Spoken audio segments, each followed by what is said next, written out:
Nagulat ako dito sa Thai Dragon Asil natin. 'Di ba last time nag-update ako sa kanila? Nag-update ako diyan. Ang bilis nila lumaki going 2 months, no? Nung 1 month old pa lang sila, parang gradual lang yung paglaki nila. Pero nung tumuntong na sila ng lagpas ng 1 month, ang bilis lumaki. Papakita ko sa inyo. Itong hawak ko, ang laki kaagad. 2 months old sila ngayong araw. Grabe, tignan nyo pag hawak ko. Grabe na yan, no?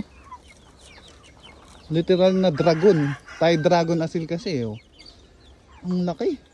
Grabe, ito yung pinakamalaki kong asil sa lahat. Tingnan nyo, wala pang balahibo. Ganyan na.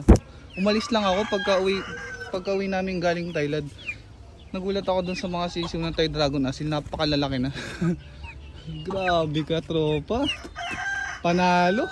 Ganda ng linya natin eto. Panalong panalo. So, oy, yan. Tingnan nyo yung leg. Balik ko, oh. Nakabalik ko leg niya, no? Tinutukay yung singsing ko. Ayan. Maano sila. Nakatayo balahibo niya sa likod. Kaya lang wala pa silang balahibo sa likod kahit 2 months old na.